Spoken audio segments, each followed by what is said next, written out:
हम पढ़ेंगे प्रिडिशन। हमने जो पिछला पिछला जो लेक्चर था उसमें थोड़ा सा पार्ट हमारा छूट गया था। हम अब यहाँ से कंटिन्यू करेंगे क्योंकि वो थोड़ा लेंदी लेक्चर हो जाएगा, इसलिए हमने उसको दो पार्ट्स में डिवाइड किया।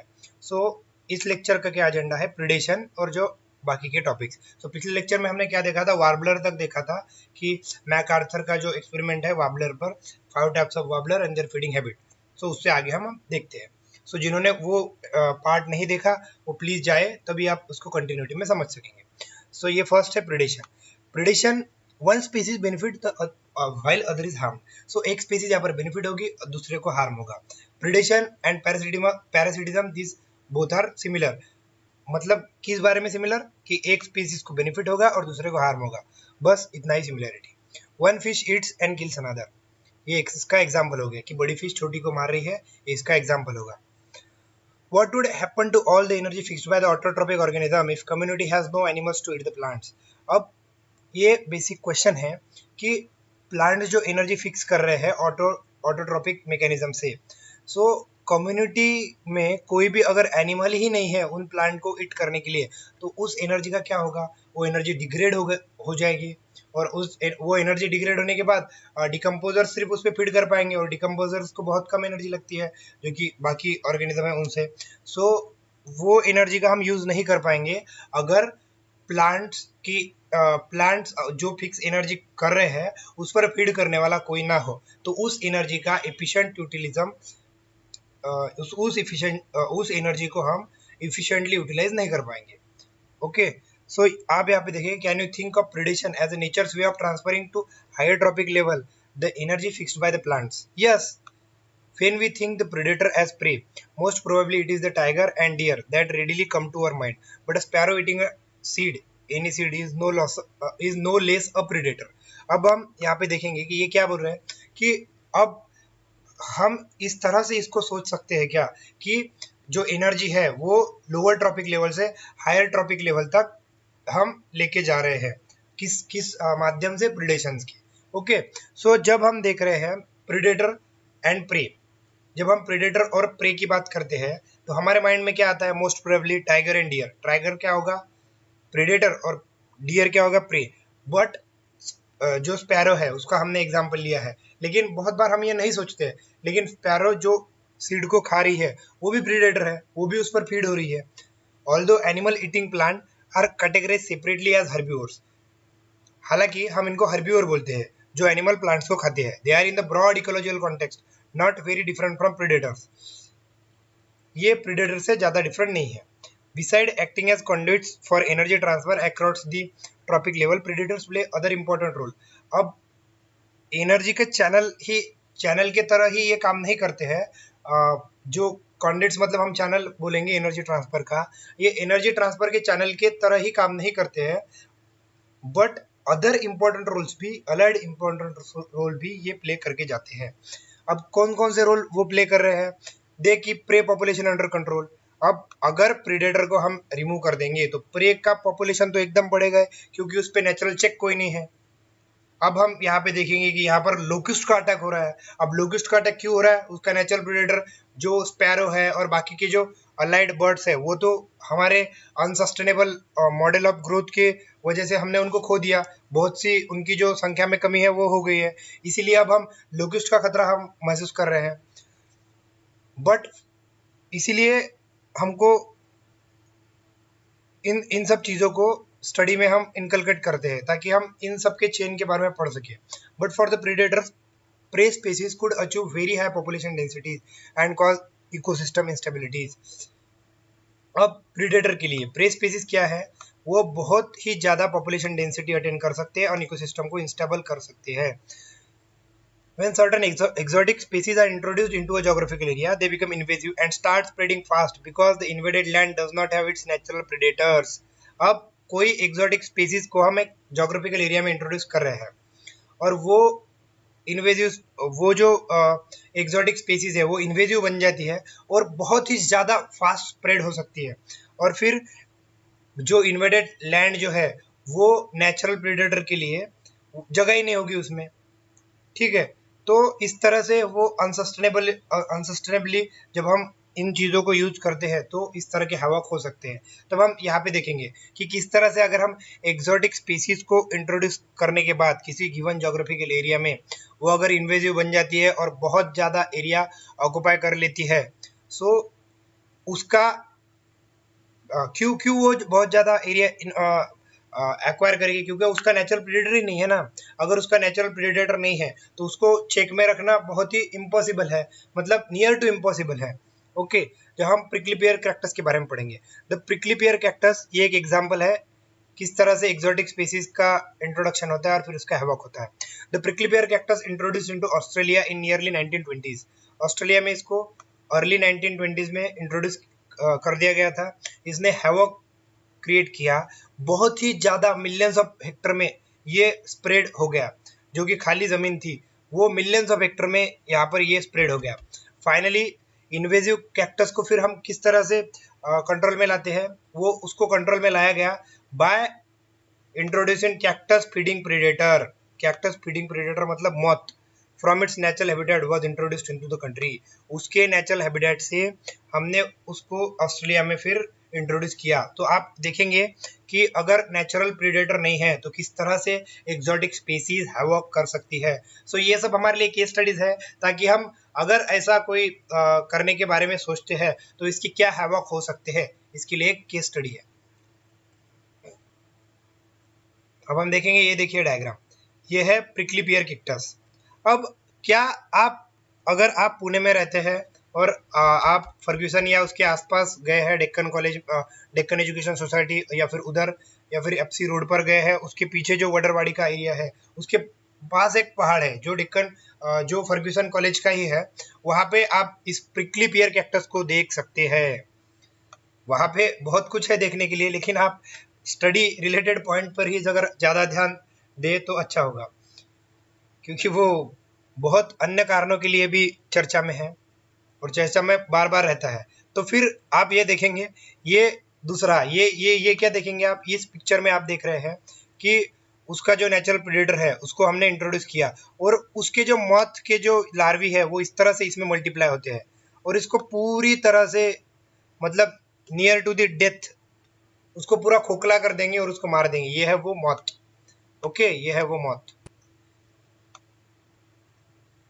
इस तरह से वो उस पर फीड करके उसको कंट्रोल में कर देते हैं।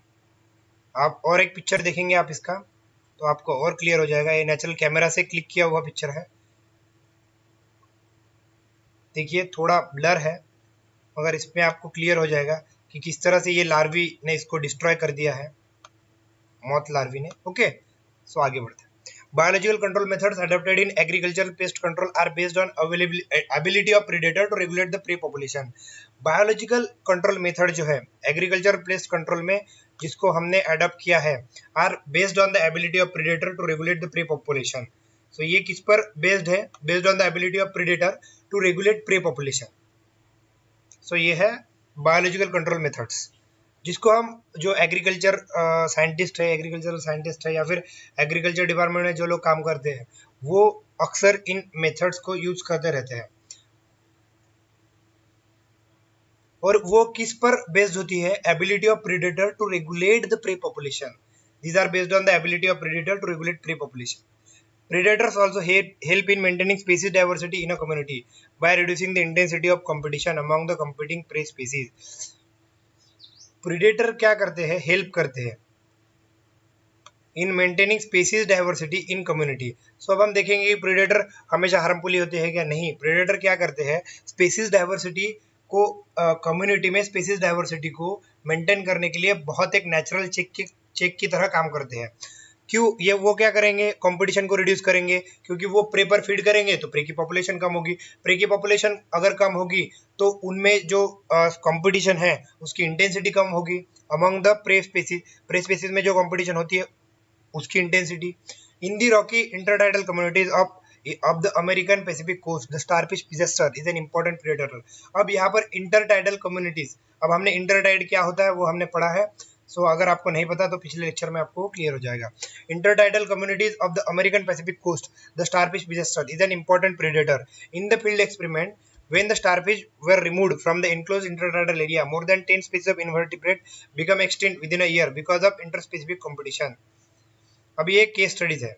अगर हमने पिजेस्टर जो प्रीडेटर है इसको हमने रिमूव कर दिया, अब हम बोलेंगे, हम अक्सर ये सोचते हैं कि प्रीडेटर हार्मफुल होता है, वो प्रे को खा सकता है और उसी से प्रे जो है उसका एक्सटेंशन हो सकता है। नहीं, लेकिन बहुत बार क्या होता है कि ये जो अगर हमने इस केस स्टडी से हम देखेंगे कि जब हमने पिजेस्टर को रिमूव किया तो जो स्पीसीज है, जो इन्वर्टिब्रेट्स की स्पीशीज है, उन्होंने अपने आप में ही कंपटीशन करके उनको खत्म कर डाला। मतलब बाकी जो इन्वर्टिब्रेट्स की स्पीशीज है उनको अपने आप में कंपटीशन करके खत्म कर डाला। देखिए 1 ईयर में जब हमने और वो कौन सी कंपटीशन होगी? इंटरस्पेसिफिक कंपटीशन होगी।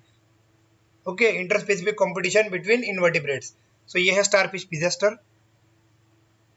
सो आप उसको देखकर पिक्चर्स के फॉर्म में याद रख सकते हैं।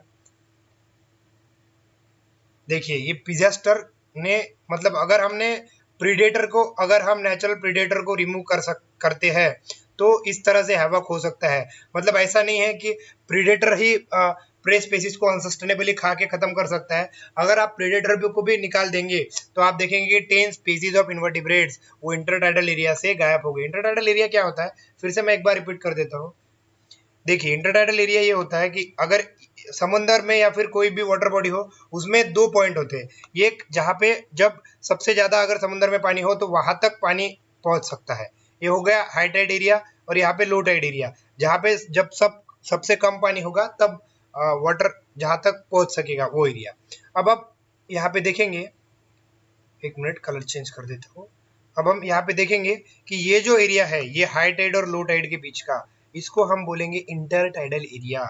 इसको क्या बोलेंगे हम? Inter tidal area. सो ये जो एरिया होगा वो इंटर टाइडल एरिया होगा। और यहाँ पे पिजेस्टर और इन्वर्टिब्रेट का स्टडी हुआ था। If predator is too efficient and overexploits its prey, then the prey might become extinct and following it, predator will also become extinct for the lack of food. अब ये देखिए, अगर predator too efficient है और overexploit कर रहा है prey को, then prey might become extinct and following predator will also become extinct because of lack of food. अगर प्रीडेटर अनसस्टेनेबली अपने प्रे को खाता है तो उसके बाद में क्या होगा? वो उसका फूड ही खत्म हो जाएगा, प्रे खत्म हो जाएगा। प्रे खत्म होने के बाद प्रीडेटर के पास भी कोई चारा नहीं रहेगा, वो भी खत्म हो जाएगा। This is the reason why predator in nature are prudent. इसीलिए जो नेचर के प्रीडेटर है वो प्रूडेंट होते हैं, इसीलिए वो थोड़ा थोड़ा करके खाते हैं या फिर वो सस्टेनेबली एक्सप्लॉइट करने की कोशिश करते हैं। Prey species have evolved various defence to lessen the impact of predation. Some species of insects and frogs are cryptically coloured camouflage to avoid being detected easily by the predator. ये camouflage हो जाते हैं, कुछ species जो है insect और frog के, वो कैमोफ्लेज हो जाते हैं। कैमोफ्लेज मतलब वो नेचर का जो कलर है, जहाँ पे उसका उनका हैबिटेट होता है वहाँ उस कलर से वो अपने कलर को मैच करते हैं ताकि प्रेडेटर उनको इजीली डिटेक्ट ना कर पाए। अब उसको हम किस तरह से याद रखेंगे? देखिए इस डायग्राम में, अब ये देखिए, अब ये पीछे का बैकग्राउंड का किस तरह का है, जहाँ पे वो रह रहा है उसी तरह का उसने कलर डेवलप कर लिया। आप देख रहे हैं ये मौत को, देख रहे हैं, ये है वो मौत। अगर आप अच्छे से उसको देख पा रहे हैं तो ये है वो मौत और ये है उसका बैकग्राउंड। सो देखिए उसने इतना खुद को इस तरह से अपना कलर चेंज कर लिया है कि आप उसको आइडेंटिफाई भी नहीं कर पाएंगे इजीली। और ये किस लिए करते हैं? ये मैकेनिज्म है उनका कि प्रीडेटर उनको इजीली पहचान ना पाए। Some are the poisonous and therefore avoided by the predator. कुछ पॉइजनस होते हैं इसलिए प्रीडेटर खुद ही नहीं खाते हैं। The monarch butterfly is highly distasteful to its predator bird because of special chemical present in body. उनके बॉडी में जो मोनार्च बटरफ्लाई होते हैं उनके बॉडी में एक ऐसा केमिकल होता है जिस तरह के वो जिसकी वजह से वो डिस्टेस्टफुल बन जाते हैं। सो इसलिए अगर वो टेस्ट के लिए अच्छा नहीं है तो बर्ड क्यों खाएंगे? नहीं खाएंगे। Interestingly butterfly acquire this chemical during the caterpillar stage by feeding on poisonous weed. अब ये पॉइजनस वीड पे फीड करके ये बिटर केमिकल खुद में इनकलकेट करते हैं। सो यहाँ तक आपको समझ आ गया होगा। अब हम देखते हैं आगे। For plants herbivores are the predators. Plants के लिए जो प्लांट्स पे फीड करते हैं, हर्बिवोर मतलब जो प्लांट्स पर फीड कर रहे हैं। So herbivores are the predators. Plant के लिए कौन प्रीडेटर होगा? वो, क्योंकि वो प्लांट को खा रहे हैं। Nearly 25% of all insects are known to be phytophagous. Phytophagous मतलब जो प्लांट सैप और अदर प्लांट पार्ट पे फीड करते हैं। तो टोटल जो इंसेक्ट है उसके 25% जो इंसेक्ट है वो फाइटोफैगस है। The problem is particularly severe for the plant because of unlike animal they cannot run away from their predator। ठीक है, ये तो आपको पता ही होगा, वो भाग नहीं सकते predator से। प्लांट्स कैसे भागेंगे? Plant therefore have an evolved and astonishing variety of morphological and chemical defenses against the herbivore। so इन्होंने morphological and chemical defenses को एक्वायर किया है। किस तरह के मॉर्फोलॉजिकल और केमिकल डिफेंसेस? केमिकल डिफेंसेस मतलब कुछ वो केमिकल सीक्रेट करेगा अपने बॉडी में जिससे कि प्रेडेटर उस पे फीड ना हो, और मॉर्फोलॉजिकल मतलब थ्रोन्स थ्रोन्स हो गया या फिर और अलाइड जो स्ट्रक्चर है, जैसे कि हम देखेंगे एकाशिया एंड कैक्टस में ये थ्रोन्स होते हैं, और ये थ्रोन्स की वजह से कोई भी एनिमल इनको खाने की कोशिश नहीं करेगा। क्यों नहीं करेगा? क्योंकि उसके, आपको तो पता है क्यों नहीं करेगा, क्योंकि उनको तकलीफ होगी ना खाने में, बहुत ज्यादा तकलीफ होगी। Are the most common morphological means of defence. So ये मॉर्फोलॉजिकल मतलब बेसिकली क्या है? वो कोई स्ट्रक्चर डेवलप करते हैं उनसे बचने के लिए। ये क्या है? अकाशिया। अकाशिया का प्लांट तो आपने देखा ही होगा। इसको बहुत सारे वर्नाकुलर नेम है, इसलिए मैंने इस पिक्चर का यूज किया है ताकि आप अपने अपने एरिया में उसको क्या क्या बोलते हैं लोकली वर्नाकुलर लैंग्वेज में वो आपको पता चल जाए। इसको महाराष्ट्र में बबुल का पेड़ बोलते हैं, जो रोड के दोनों साइड में आपको एबंडेंटली देखा जा सकता है। Many plant produce and store chemical that make the herbivore sick when they are eaten। अब केमिकल डिफेंस में क्या होगा? मेनी प्लांट जो है वो स्टोर और प्रोड्यूस करेंगे या फिर स्टोर करेंगे chemicals that make herbivore sick when they are eaten. उनको अगर वो हर्बिवर खाएगा तो वो सिक हो जाएगा, इसलिए फिर वो हर्बिवर अपने मेमोरी से या फिर जो अपने पास्ट एक्सपीरियंस है उससे वो नहीं खाएगा, क्योंकि उसको पता चल जाएगा कि इससे खाने में हम सिक हो जाते हैं। सो इनिबिट फीडिंग और डाइजेशन, वो क्या करेगा? फीडिंग उसमें नहीं होने देगा, फिर डाइजेशन में डिस्ट्रप्शन करेगा, उसके रिप्रोडक्शन में डिस्ट्रप्शन कर सकता है और उसको किल भी कर सकता है। अब वो डिपेंड करेगा उसने कौन सी स्पीसीज को खाया है और उस स्पीसीज में कौन कौन से केमिकल वो सीक्रेट करते हैं और उसका एक्शन का मैकेनिज्म क्या है। You must have seen the weed Calotropis growing in the abundant fields. आपको पता होगा कैलोट्रोपिस, अगर नहीं पता तो मैंने इसका भी पिक्चर आपको दिखाया है, आपने बहुत बार इसको देखा है। इसको महाराष्ट्र में रुई का प्लांट बोलते हैं। अब आपके यहाँ पे वर्नाकुलर लैंग्वेज में उसको क्या बोलते हैं वो आप कमेंट में मेंशन कर सकते हैं। This plant produce highly poisonous cardiac glycoside. ये केमिकल आपको याद रखना है, इसका ये बहुत बार हिंदू के साइंस एंड टेक पेज में भी आते हैं, तो आपको ये पता होना चाहिए what are the cardiac glycoside. ये कार्डियक ग्लाइकोसाइड्स प्रोड्यूस करते हैं ये जो कैलोट्रोपिकल प्लांट है वो। That is why you never see any cattle or goat browsing on this plant. इसलिए आप देखते हैं कि इस प्लांट पे कोई कैटल और गोट कोई भी ब्राउज नहीं करता है। ये है वो कैलोट्रोपिस का प्लांट। तो आपने ये फूल और ये फल और ये इसमें से एक अजीब ही मतलब एक तरह का चिपचिपा ये होता है। इसका जो इसके अंदर जो एक लिक्विड तरह का ये होता है वो चिपचिपा और सफेद कलर का होता है। ओके, उसको लैटेक्स बोल सकते हैं। So cardiac glycosides are the class of organic compound that increase the output force of the heart. अब कार्डियक ग्लाइकोसाइड क्या है? ये ऑर्गेनिक कंपाउंड्स है, वो हार्ट का आउटपुट इंक्रीज करेंगे and increase the rate of contraction by acting on cellular sodium potassium ATPase pump. Sodium potassium ATPase pump पे ये एक्ट करेंगे और ये कार्डियक ग्लाइकोसाइड जो है वो हार्ट का आउटपुट इंक्रीज करेंगे और उसका कॉन्ट्रैक्शन रेट भी इंक्रीज करेंगे। ओके, और ये ग्लाइकोसाइड में कौन कौन से केमिकल आते हैं?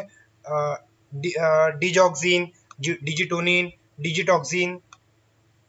ओके, और ये और एक प्लांट है डिजिटेलिस पुरपुरिया, इसमें ये आपको मिलेंगे केमिकल। ये भी बहुत एक अच्छा सा ऑर्नामेंटल टाइप का प्लांट दिखेगा, लेकिन ये भी इस तरह के केमिकल डेवलप करता है। उसका थोड़ा बहुत सिमिलरिटी आपको ऑर्चिड से नजर आएगा। सो ये भी इस तरह के कार्डियक ग्लाइकोसाइड तैयार करता है। तो आपको इसके नाम थोड़ा याद रख लेना, डिगॉक्सिन, डिजिटोनिन और digitoxin. Okay, a wide variety of chemical substances that we extract from the plants on commercial scale। कौन से जो प्रोडक्ट हम प्लांट से करते हैं कमर्शियल स्केल पे? Nicotine, caffeine, quinine, strychnine and opium. अब ये आपको सोच के ही देखिए आप कि ये प्लांट किस लिए प्रोड्यूस कर रहा है। ये प्लांट इसलिए ये प्रोड्यूस कर रहा है ताकि ये अपने जो प्रीडेटर है उनको अवॉइड कर सके। ये केमिकल वो इसलिए बनाता है कि कोई इन प्लांट को ना खाए उनके प्रीडेटर। लेकिन देखिए हम इसको कमर्शियल स्केल पे एक्सट्रैक्ट करते हैं, हम इसको कमर्शियल स्केल पे प्रोड्यूस भी करते हैं। मतलब देखिए एक ह्यूमन बीइंग की टेंडेंसी देखिए, जो प्लांट ने ये जो मैकेनिज्म है, ये मैकेनिज्म उसने प्रीडेटर से मतलब अपने प्रीडेटर से बचने के लिए तैयार किए गए हैं। और जो ह्यूमन बीइंग है वो इसी पे फीड करते जा रहा है और वो इसी का लती है। बहुत बार तो आप देखेंगे कि इसके लती भी होते हैं बहुत लोग। सो मतलब कैसी विडंबना है, आप इसको सोच के हंसी आ सकती है। So these are produce by them actually as defences against the grazers. मतलब कि जो ग्रेजर है, जो एनिमल्स है, इनके अगेंस्ट मतलब ये जो ग्रेजर्स है जो इन पर फीड करते हैं, उनसे डिफेंस के लिए ये बनाए गए हैं। लेकिन उसको ह्यूमन बीइंग कमर्शियल स्केल पे एक्सट्रैक्ट करके खाया जा रहा है। अगला टॉपिक है पैरासिटिज्म। अब पैरासिटिज्म में हम देखेंगे कि वन स्पीसीज बेनिफिट होगा, दूसरा हार्म होगा। मैंने पहले ही बताया पैरासिटिज्म और प्रेडेटर प्रिडेशन और पैरासिटिज्म दोनों में सिमिलरिटी है। तो इसका एग्जांपल क्या होगा? टिक का जो ब्लड सक करती है बॉडी से। Considering that parasitic mode of life ensures free lodging and meals. अब हम जब कंसिडर करते हैं कि पैरासिटिक मोड ऑफ लाइफ क्या इंश्योर करता है, फ्री लॉज भी दे रहा है, रहने के लिए जगह है, मील भी दे रहा है। It is not surprising that parasitism has evolved in so many taxonomic group from plants to higher vertebrate. So आपको मतलब कि ये सरप्राइजिंग नहीं होना चाहिए कि ये प्लांट से हायर वर्टिब्रेट सभी में ये पाया जाता है। Many parasites are evolve to be host specific, they can parasite only a single species of host. So कुछ ऐसे पैरासाइट भी है जो होस्ट स्पेसिफिक है, मतलब उसी होस्ट में वो पाए जाएंगे। In such a way that both host and parasite tend to coevolve. वो इस तरह हो गए कि होस्ट एंड पैरासाइट को इवॉल्व हो गए। That is if the host evolve special mechanism for rejecting और resisting the parasite has to evolve the mechanism to counteract and neutralise them. So वो इस तरह से करेंगे कि अगर तो फिर उसी तरह से उसको काउंटरैक्ट करने के लिए होस्ट भी कुछ अपना मैकेनिज्म इवॉल्व करेगा उसको काउंटरैक्ट और न्यूट्रलाइज करने के लिए। ओके, क्यों? क्योंकि उसको सक्सेसफुल होना है with in the same host species. So parasite को फिर पैरासाइट भी अपने कुछ मैकेनिज्म डेवलप करेंगे उस होस्ट ने डेवलप किए हुए मैकेनिज्म को न्यूट्रलाइज करने के लिए। और वो ये सब क्यों करेंगे? क्योंकि उनको होस्ट स्पेसिफिक रहना है। सो दोनों ये को इवोल्यूशन दोनों का साथ साथ में होता है। पैरासाइट भी उसके साथ में इवोल्यूशन करने की कोशिश करेंगे और ये प्लांट्स भी खुद मतलब होस्ट भी उनके साथ में इवोल्यूशन करने का कोशिश करेंगे। इन accordance with their lifestyle, parasite has evolved special adaptations such as the loss of unnecessary sense organ।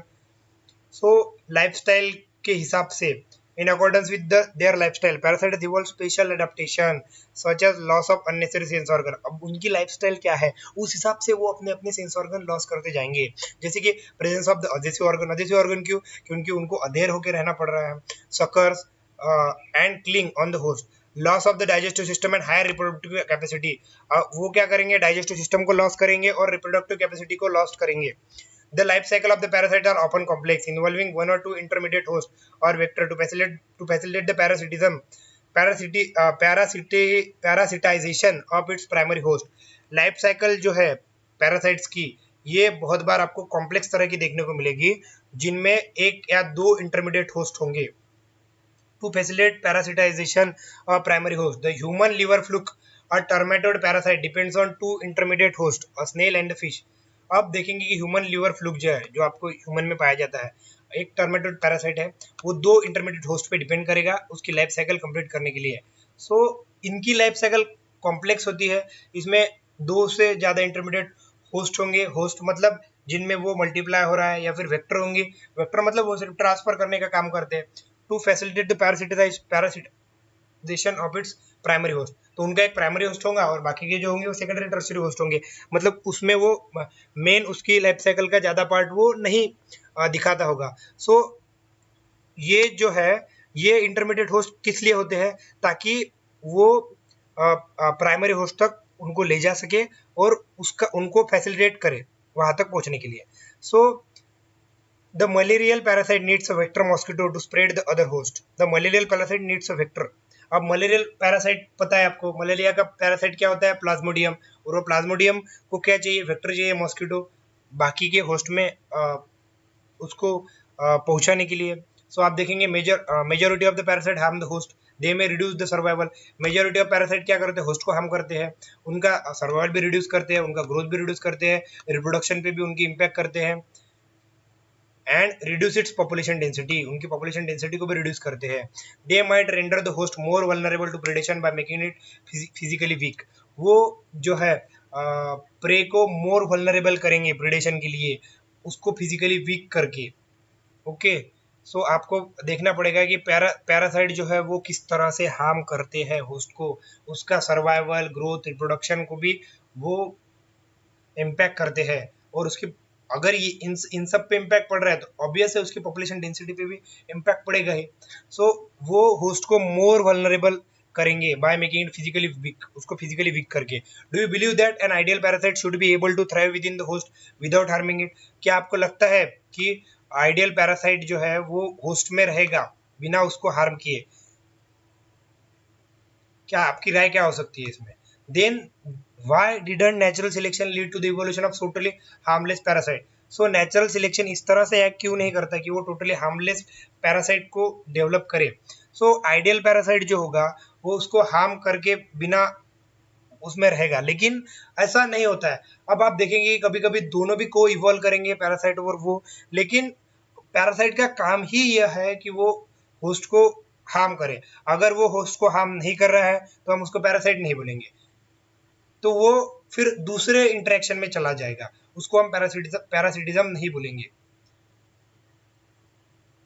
ठीक है, so then why didn't the natural selection lead to evolution of so totally harmless parasite? So इसका भी answer आपको मिल ही गया होगा, क्योंकि अगर harmless parasite अगर डेवलप कर रहे हैं तो उनको हम पैरासाइट ही क्यों बोलेंगे? पैरासाइट का डेफिनेशन ही यही है कि वो होस्ट को हार्म करे। Parasite that feed on the external surface of the host organism are called as ectoparasite. जो पैरासाइट होस्ट के एक्सटर्नल सरफेस पे बढ़ रहा है उसको हम एक्टोपैरासाइट कहेंगे। The most familiar example of this group are like lice on the human and ticks on the dog. Okay, lice जो है वो ह्यूमन पे जो फीड करती है वो, और टिक जो डॉग पे फीड करते हैं। Many marine fish are infested with the ectoparasite copepods. और ये देखेंगे आप, ये है कोपेपोड्स। तो ये मराइन फिश पे किस तरह फीड कर रहे हैं, इसका पिक्चर है, आप देखिए, देख सकते हैं, देखिए आप किस तरह से ये फिश पर फीड कर रहे हैं।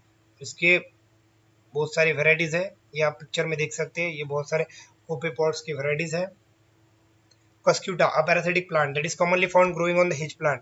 अब हम देखेंगे कस्क्यूटा के बारे में पढ़ेंगे। कस्क्यूटा का भी एक एग्जांपल है, वो तो हमने एनिमल वर्ल्ड में देखा, प्लांट वर्ल्ड में हम देखते हैं कि वो पैरासाइट्स है हेज प्लांट पे। Has lost its chlorophyll and leaves in course of evolution. It drives its nutrition from the host plant which it parasitises. So वो पूरा न्यूट्रिशन अगर होस्ट प्लांट से मिल रहा है तो उसको लीव्स और क्लोरोफिल डेवलप करके क्या मिलेगा, ये देखिए, ये है वो जो हेज प्लांट पे ग्रो कर रहा है। सो कस्क्यूटा आपने बहुत बार देखा होगा अपने एरिया में, और अगर आप खेत में वगैरह जाते हैं तो आपको तो ये कस्क्यूटा एबंडेंटली देखने को मिलेगा। कभी कभी अगर आप सिटीज में भी रहते हैं तो रोड साइड में जब कुछ प्लांट होते हैं एकदम रोज में, तो तब आपको ये देखने को मिल सकता है। और जो अंडर मेंटेन जो गार्डन है वहाँ पे भी आपको ये दिख सकता है। The female mosquito is not considered a parasite, although it needs our blood for reproduction. Can you explain why? ये बहुत सारे एग्जाम्पल में, बहुत सारे एग्जाम में, या फिर बहुत सारे जो इंटरव्यूज है एग्जाम के, बहुत बार पूछा जाता है। वन ऑफ माई फ्रेंड्स, उसको ये फॉरेस्ट सर्विसेज के इंटरव्यू में भी पूछा गया था। सो मैंने तो वो इसका आंसर ठीक तरह से नहीं दे पाया था।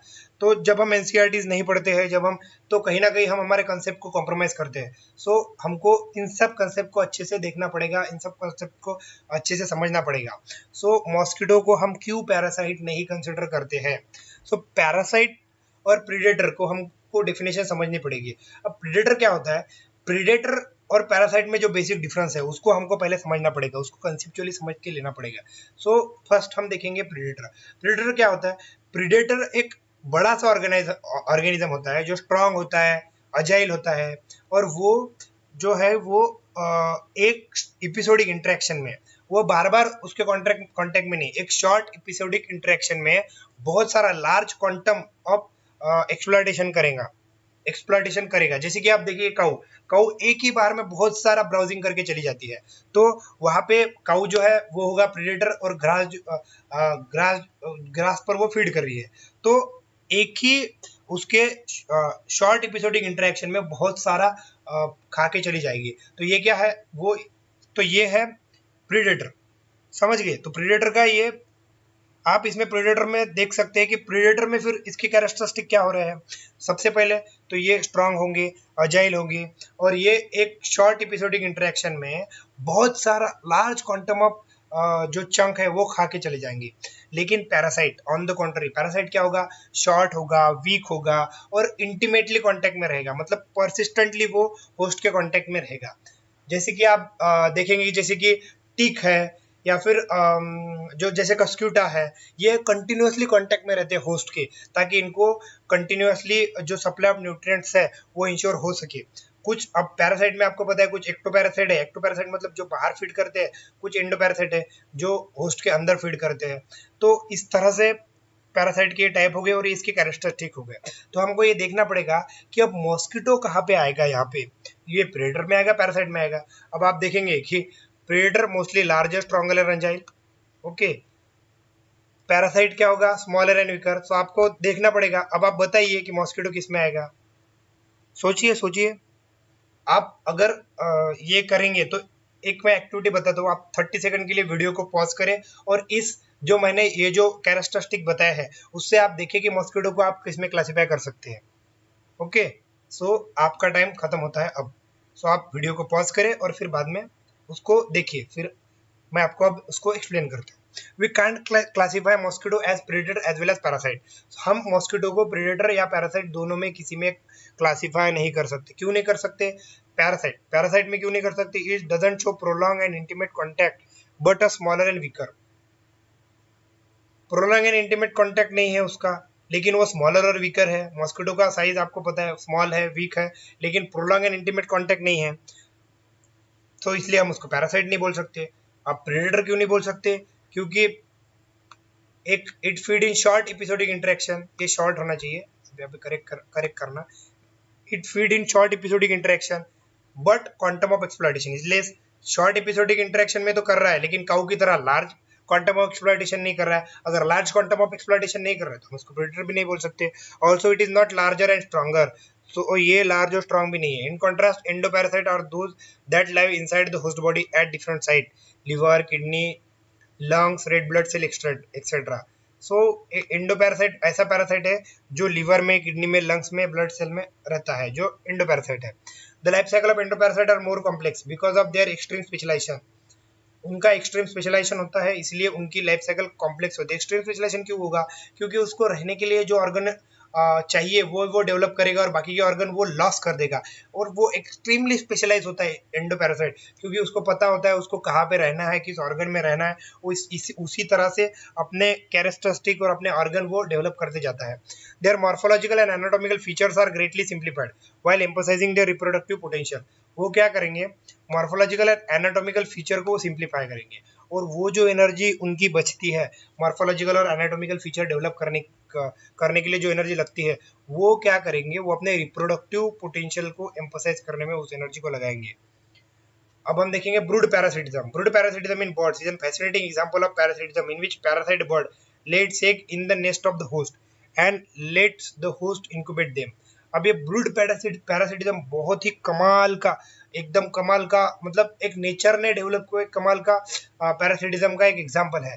अब आप देखेंगे किस तरह होता है कि ब्रूड पैरासिटिज्म में बर्ड्स क्या करते हैं। जैसे कि कुक्कू है, और एक दूसरा एग्जांपल दिया है जो एनसीईआरटी में नहीं दिया है आपको, वो मैं आपको यहाँ पे बता रहा हूँ। रीड वार्बलर, एक और ऑर्गेनिज्म है रीड वार्बलर।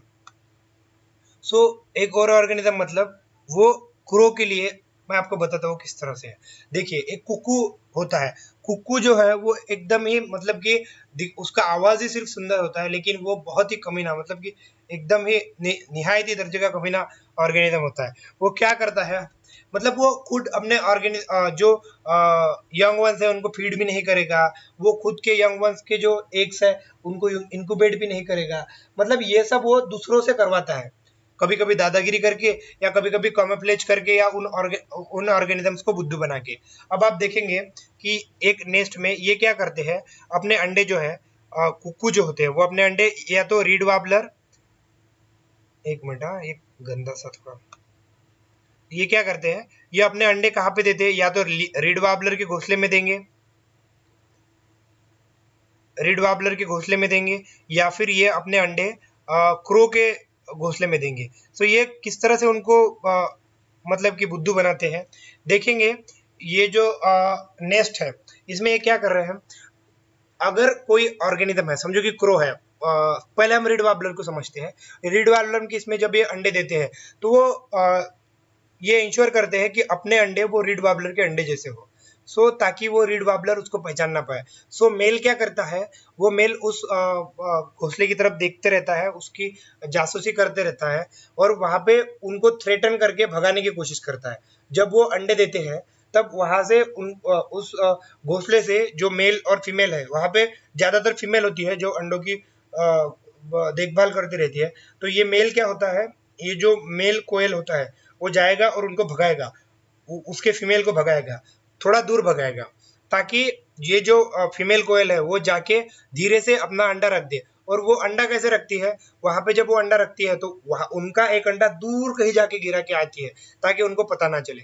और ऐसा करते समय इनके अंडों का कलर तो रीड वार्बलर के अंडों की तरह ही होता है, तो रीड वार्बलर इनको पहचान नहीं पाते। लेकिन जब क्रो के साथ ये ऐसी बेईमानी करते हैं तब ये क्या करते हैं कि क्रो का एक फैसिनेटिंग ये होता है, फीचर होता है कि क्रो अपने अंडों में और इनके अंडों में मतलब कि डिफ्रेंशिएट नहीं कर पाता। ये क्या करते हैं, क्रो का भी एक अंडा उठा के उसी तरह से दूर फेंक के आएंगे और क्रो को पता भी नहीं चलेगा। क्रो उनको इंक्यूबेट करते रहेगा और नए यंग वंस को जन्म भी दे देगा, मतलब उनसे वो निकल आएंगे। लेकिन कुछ साइंटिस्ट है, ये मैं हायर लेवल की आपको बात बता रहा हूँ, ये ब्रूड पैरासिटिज्म को कुछ साइंटिस्ट जो है ये पैरासिटिज्म नहीं बोलते, क्योंकि कुछ स्टडीज में, कुछ रिसर्च में ऐसा भी पाया गया है कि ये जो कोयल होते हैं उनके जो बच्चे हैं वो जब मतलब कि जिस घोंसले में इन कोयल के बच्चों के साथ रेड वार्बलर के या फिर कौवे के बच्चे जन्म लेते हैं, वो घोंसले प्रेडेटर से ज्यादा सुरक्षित होते हैं। वो क्यों होते हैं कि जब समझो कि मेल या फीमेल कोई भी उस घोंसले में नहीं है और प्रेडेटर वहां से आके इन छोटे छोटे बच्चों को उठाने की कोशिश कर रहा है, तब ये जो बच्चे हैं छोटे छोटे कोयल के, ये कुछ ब्लैक सा कोई एक सब्सटेंस क्रिएट करते हैं, तो वो एकदम बेकार सी स्मेल डेवलप करता है। और अगर वो ऑर्गेनिज्म के उसमें खाने में भी आता है या फिर उनके चोंच या फिर उससे थोड़ा भी उनका स्पर्श भी होता है तो उनको इरिटेशन उससे होता है। इसलिए कुछ साइंटिस्ट का मानना है कि ये ब्रूड पैरासिटिज्म नहीं है, लेकिन हमारा टेक्स्ट बुक इसको ब्रूड पैरासिटिज्म में क्लासिफाई करता है, तो हम इसको इसी तरह से लिखेंगे। Okay, so during the course of evolution, the eggs of parasite have evolved to resemble the host egg in size and color to reduce the chances of hostbird detecting it, the foreign eggs, and ejecting them from the nest. So इस तरह से ये mechanism develop करते हैं। Try to follow the movements of cuckoo, koel and crow in your neighborhood park during the breeding season. इसका breeding season कब होता है, दोनों का भी ब्रीडिंग सीजन होता है स्प्रिंग टू समर। ओके, तो इस दरम्यान आप इनको देखिए एंड वॉच करें brood parasitism in action. Commensalism, one species benefit other is harm. Commensalism में क्या होगा, एक स्पीसीज को बेनिफिट हो रहा है, दूसरे को हार्म हो रहा है।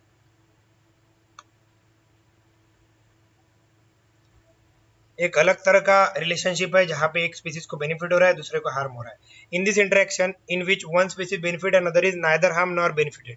इसमें एक species in this interaction in which one species benefit and other is neither harm nor benefited, मतलब कि दूसरे को कुछ भी फर्क नहीं पड़ेगा, वो न्यूट्रल रहेगा। समझे, तो हम न्यूट्रल को इस तरह से दिखाते हैं जीरो की तरह से, तो दूसरा न्यूट्रल रहेगा और एक को मतलब एक को घाटा होगा, सॉरी एक को बेनिफिट होगा और एक न्यूट्रल रहेगा। तो एक इस तरह का होगा प्लस जीरो, एक को बेनिफिट हो रहा है और एक को घाटा।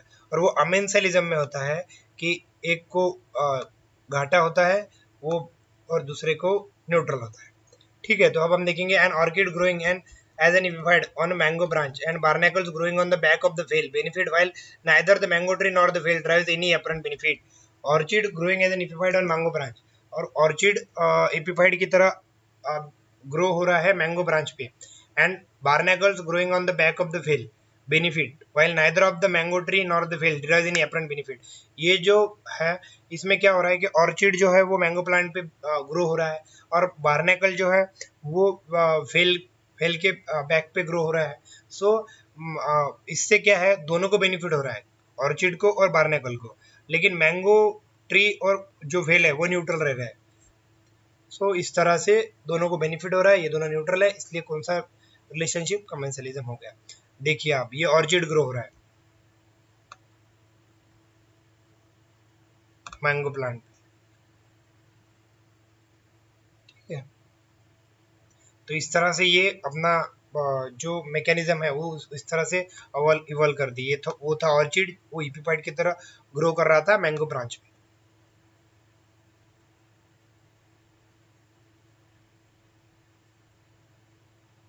देख रहे हैं आप, ऑर्चिड जो है मैंगो ब्रांच पे ग्रो कर रहा है।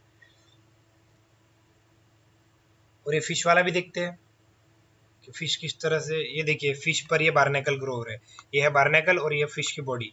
तो ये फिश को कुछ भी इम्पैक्ट नहीं पड़ेगा, लेकिन बार्नेकल को जो कैरी मतलब उसका मोशन भी इंश्योर हो रहा है और उसको फ्री का फूड भी मिल रहा है। तो उनको मतलब उनको जो है उनको बेनिफिट हो रहा है और उसको कुछ नहीं हो रहा है।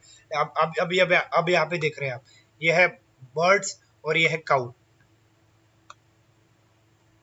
सो इस तरह से इन दोनों का रिलेशनशिप होता है। ये आप खेतों में बहुत बार देख सकते हैं कि जब यहाँ पे इनको, काऊ को इनसे बर्ड से कोई बेनिफिट नहीं होता है, लेकिन जब ये चलते हैं ग्रास को ट्रैम्पल करते हुए या फिर खाते हुए, तो इनमें से जो इंसेक्ट है वो बाहर आते हैं। तो इसमें से जो इंसेक्ट बाहर आते हैं इस पे ये जो है फीड करते हैं। सो अगर इनको फूड मिल रहा है और काऊ को कुछ इम्पैक्ट नहीं पड़ रहा है, देखिए आप यहाँ पर कैटल अर्गेट है, एक कैटल अर्गेट and grazing cattle in close association, a sight you might most likely to catch. अगर फार्म रूरल एरिया में है तो आपको ये दिख जाएगा, और एक क्लासिकल एग्जांपल है कमेंसलिज्म का। The egrets always forage close to where the cattle are grazing. ये अर्गेट्स वहीं पे फोरेज करेंगे, वहीं पे ये कैटल जहाँ पे ग्रेज कर रहे हैं वहीं पे ये रहेंगे। दे वो कॉन्स्टेंटली कैटल के साथ मूव करेंगे।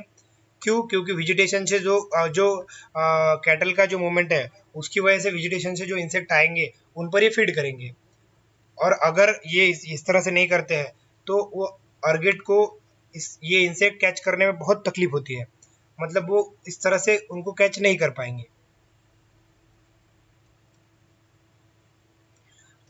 अब another example of commensalism interaction between C anemone and it that have stinging tentacles and clown fish that live among them. ये तो बहुत ही फैसिनेटिंग एग्जांपल है, बहुत ही कलरफुल होते हैं ये जो सी एनिमोन होते हैं, ये बहुत ही कलरफुल होते हैं, इनके स्टिंगिंग टेंटाकल्स भी बहुत ही कलरफुल होते हैं। अगर आप नेट जियो और डिस्कवरी की जो डॉक्यूमेंट्रीज है उस पर अगर आप देखते हैं तो आपको ये दिखेगा। Fish gets protection from the predator which stay away. अब यहाँ पे क्या होता है, ये जो सी एनिमोन है ये म्यूकस डेवलप करते हैं और ये क्या करते हैं, फिश को ट्रैप करते हैं। अगर कोई भी फॉरेन फिश आता है तो ये उसको ट्रैप कर देते हैं। लेकिन फिर क्लाउन फिश को किस तरह से वो छोड़ते हैं, तो अब हम देखते हैं वो किस तरह छोड़ते हैं। शायद यहाँ पे मैं मेंशन करना थोड़ा ये हो गया, लेकिन मैं आपको ये एक्सप्लेन कर देता हूँ। फिश गेट, अब यहाँ पे fish get protector from predator. अब ये क्या है, क्लाउन फिश इनके साथ रहते रहते जो इनका जो म्यूकस होता है उसी तरह का म्यूकस ये धीरे धीरे अपने ऊपर भी डेवलप करते हैं। तो ये क्या है, सो ये क्लाउन फिश को सी एनिमोन जो है वो डिटेक्ट ही नहीं कर पाते कि ये फॉरेन कुछ अपने बीच में ट्रैवल कर रहा है। लेकिन अगर दूसरे जो फिशेस है जो इन क्लाउन फिशेस पे फीड होते हैं तो वो फिशेस ये सब नहीं कर पाएंगे। और वो जो सी एनिमोन है वो उन फिशेस, अगर वो फिशेस इनको कैच करने के लिए या खाने के लिए अगर ये सी एनिमोन के बीच में आते हैं तो सी एनिमोन के जो टेंटेकल्स है, स्टिंगिंग टेंटेकल, वो झट से उस पर हमला करके उसको डाइजेस्ट करके खा जाएंगे। अगर आपको इसको देखना है, विजुअलाइज करना है इसके फॉर्मेट में, तो आप नेट जियो की या फिर डिस्कवरी की इस पे डॉक्यूमेंट्रीज यूट्यूब पे अवेलेबल है, वो आप इनको देख सकते हैं। आपको बहुत ही मतलब कि प्लीज और किस तरह का जो एक मैकेनिज्म किस तरह से ऑपरेट करता है ये आपको समझ में आ जाएगा। सो इनके स्टिंगिंग टेंटेकल्स के बीच में ये अपने लिए प्रोटेक्शन डिराइव करते हैं। अब आप देखेंगे अमेंसेलिज्म। अमेंसेलिज्म में क्या होता है, one species harmed and other is unaffected. एक को हार्म हो रहा है, दूसरा अफेक्ट हो रहा है। There are two modes of amensalism. मैंने पहले ही बताया, यहाँ पे क्या होगा, एक माइनस होगा, एक जीरो होगा। There are two modes of amensalism, competition, a larger physically stronger organism derives smaller weaker organism from food and space। Okay, तो ये कंपटीशन, दो टाइप्स के अमेंसेलिज्म है। ये अमेंसलिज्म के टाइप आपको इसमें नहीं दिए हैं शंकर आईएएस में या फिर एनसीईआरटी में, लेकिन आपको ये पता होने चाहिए क्योंकि ये बहुत बार न्यूज़पेपर में आते हैं। तो ये जो अमेंसलिज्म के जो टाइप है, एक कंपटीशन एंड एंटीबायोसिस। सो कभी अगर ये पेपर में आए, न्यूज़पेपर में आए, तो आपको इन टर्मिनोलॉजी से आप ये हो, या फिर अगर इस पे कभी क्वेश्चन आए तो आपको पता होने चाहिए कि किस तरह से ये होते हैं। GS3 में या फिर GS1 में इस पर आपको क्वेश्चन आ सकता है। Larger and physically stronger organism deprives smaller organism from the food और स्पेस। सो इसमें कंपटीशन में क्या होगा, एक लार्जर फिजिकली स्ट्रॉन्गर ऑर्गेनिज्म छोटे ऑर्गेनिज्म को फूड या फिर जो स्पेस है उससे डिप्राइव करेगा। ये तो आपको पता ही है, कंपटीशन हमने पढ़ा ही है बहुत बार। So when an organism such as goat, अब इसका एग्जांपल देखिए, गोट जो है वो फीड कर रही है सेम टाइप ऑफ शर्म एज एन इंसेक्ट, जिस पर गोट फीड कर रही है उस पर ही इंसेक्ट फीड हो रहा है, such as beetle. The goat is unharmed when it consume the shrub, however the beetle loses it significant quantity of food and may accidentally be eaten by the goat. So इसको competition में क्या हो रहा है कि जब गोट इस पर फीड कर रही है और बीटल भी घास ही खा रहा है, तो बीटल का लार्ज चंक ऑफ जो फूड है वो गोट खा के जा रही है, क्योंकि गोट की ब्राउजिंग कैपेसिटी बहुत ज़्यादा होती है, और इंटर्न कभी कभी खाते खाते ये इनको बीटल को भी कंज्यूम करके जाते हैं, तो बीटल का तो इसमें नुकसान ही हुआ ना। सो दिस इस तरह का जो अमेंसलिज्म है ये कॉम्पिटिशन अमेंसलिज्म है। और दूसरा antibiosis, an organism is either damaged or killed by the chemical secretion of other organism. So इसमें दूसरा जो ऑर्गेनिज्म है वो डैमेज हो रहा है या किल हो रहा है केमिकल सिक्रेशन से दूसरे ऑर्गेनिज्म के। तो ये किस तरह से होता है, some higher plant secrete a substance that inhibit the growth or kill outright nearly by the competing plant. ये क्या करते हैं, कुछ इनहिबिट करते हैं ग्रोथ को कुछ केमिकल को सीक्रेट करके, या फिर उसको किल ही कर देते हैं डायरेक्ट कॉम्पिटिंग प्लांट के साथ। अब देखेंगे आप किस तरह से होता है। Example is black walnut, Juglans nigra. इसको आप देखेंगे कि इसका जो शेल होता है तो उसको यूज करते हैं इसके आयुर्वेदिक प्रॉपर्टीज के लिए, जगलन्स निग्रा। ये ब्लैक वॉलनट जो हम वॉलनट खाते हैं उससे थोड़ा डिफरेंट होता है। So which secrete the chemical जिसको हम क्या बोलते हैं, juglone, a substance that destroy many herbaceous plant within the root zone.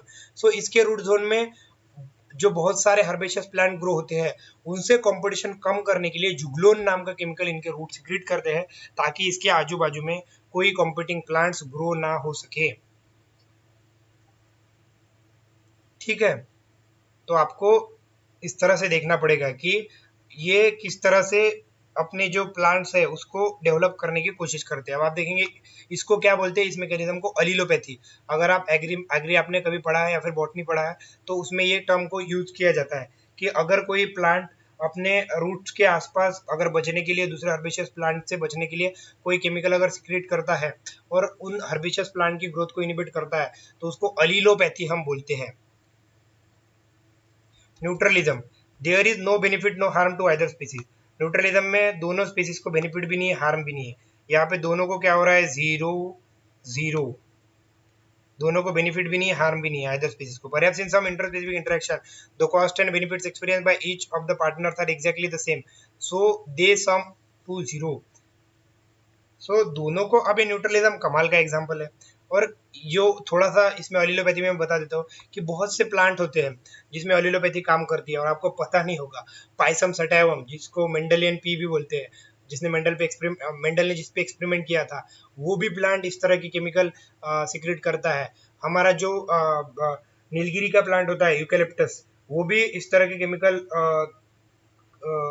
करता है, सीक्रेट करता है। और अगर आप देखेंगे राइस, राइस भी इस तरह के ओराइजा, जो ओराइजा जिसका बॉटनिकल नेम है, वो भी इस तरह के केमिकल सीक्रेट करता है ताकि अपने आजू बाजू में हर्बिशियस प्लांट ग्रो ना हो। अगर हर्बिशियस प्लांट ग्रो नहीं हो रहे तो कंपटीशन में ये बेनिफिट होगी, ताकि सारे रिसोर्स, सारा न्यूट्रिशन, फूड, स्पेस इनको ही मिलेगा ना। तो इस तरह से ये मैकेनिज्म होता है। अब न्यूट्रलिज्म में there is no benefit or harm to either species. Perhaps in some interspecies interaction, the cost and benefits experienced by each of these partners are exactly the same, so they sum to the zero. So in interspecies interaction में क्या होगा, cost and benefit जो experience किए जा रहे हैं दोनों partner के जरिए, सो वो एग्जैक्टली सेम है, सो ये zero, sum up to zero. Okay, so जो कॉस्ट और बेनिफिट जो डिराइव कर रहे हैं वो सेम होंगे, सो वो इनका सम जो होगा वो जीरो पे आएगा। It is not clear how often this happens in nature. ये क्लियर नहीं है कि ये कितने बार नेचर में होता है और कितने तरह से इसकी फ्रीक्वेंसी क्या होती है। Neutralism is sometime described as relationship between two species inhabiting the same space using same resources but have no effect on each other. So neutralism हम इस तरह से डिस्क्राइब करते हैं कि दो स्पीसीज के इंटरेक्शन जो सेम एरिया को इनिबिट करते हैं और सेम रिसोर्स के लिए कंपटीशन कर रहे हैं, लेकिन उसमें कोई using the same resources competition नहीं कर रहे हैं, वो सेम रिसोर्स को यूज कर रहे हैं, एक ही एरिया में रह रहे हैं, लेकिन अपने एक दूसरे पे उनका कोई इफेक्ट नहीं है। तो इसको आपको ये थियरी से नहीं, आपको एग्जांपल से ज्यादा क्लियर हो जाएगा। In this case one could argue that they aren't interacting at all. So कोई क्या आर्ग्यू करेगा कि इंटरेक्ट ही नहीं हो रहे। क्यों इंटरेक्ट नहीं हो रहे? वो एक ही जगह पे रह तो रहे हैं, रिसोर्सेज तो शेयर कर रहे हैं, लेकिन वो उनका फीडिंग पैटर्न सेम नहीं है, वो सिर्फ एक जगह पे रह रहे हैं, सो वो इंटरेक्ट नहीं कर रहे हैं। वो कुछ इस तरह से आर्ग्यू कर सकते हैं, लेकिन ये केस नहीं है, वो इंटरेक्ट करते हैं बट एक दूसरे की फिटनेस को इम्पैक्ट नहीं करते। ओके मतलब वो अब यहाँ पे देखेंगे आप closely related species of aquatic bird फैलेको फैलेक्रोकोरैक्स स्पीसीज जो फाउंड हो रहा है इंग्लैंड में जो ब्रीडिंग सीजन में मिलता है। Feed on different kinds of fish,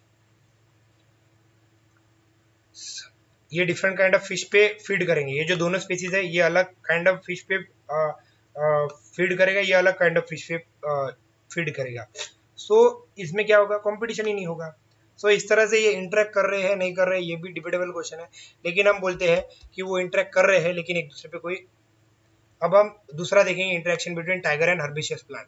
सो यहीं पे हमारा जो सेक्शन है ये खत्म होता है। सो हम अगले लेक्चर में देखेंगे और डिटेल्स के साथ। सो ये डिटेल्स आपको पढ़ना जरूरी है। शंकरायस में आपको शॉर्ट में दिया है, वो आपको रनिंग एक आइडिया देके जाता है, लेकिन ऐसा नहीं है कि वही आपको इंटायरली पूरा का पूरा आपको बता दे रहा है। आप बहुत से क्वेश्चन देखेंगे जो कि सिविल सर्विसेज पूछती है और बाकी के जो अलाइड एग्जाम में पूछते हैं, वो क्वेश्चन को देख के आपको ये पता चल जाएगा कि क्वेश्चन एंटायरली सिर्फ शंकरायस से नहीं आ रहे हैं, कुछ उसमें प्रिलिमिनरी आइडिया सिर्फ आपको दे रहे हैं, लेकिन उससे आगे भी एनसीईआरटी से आपको क्वेश्चन आ रहे हैं, तो एनसीईआरटी रीड करना आपको मस्ट है। सो अगर आप एनसीईआरटी रीड नहीं कर रहे हैं तो यही नोट्स आप कमेंट सेक्शन से डाउनलोड कर सकते हैं और इसको ही आप पढ़ सकते हैं। सो नो डाउट आपको इससे बहुत अच्छा बेनिफिट होगा, क्योंकि मैंने इसको बहुत रिफाइंड तरीके से जो एग्जाम के लिए काम का है वही डिराइव करके दिया है। सो आप इसको रिटेन करें, आप इसको वीडियोस को फॉलो करते रहें, और जब ये चैप्टर शंकरायस का खत्म हो जाएगा तो उस चैप्टर के एंड में हम इस पर जो पूरे क्वेश्चन है वो हम सॉल्व करेंगे। सो तब तक के लिए थैंक यू, फिर मिलेंगे।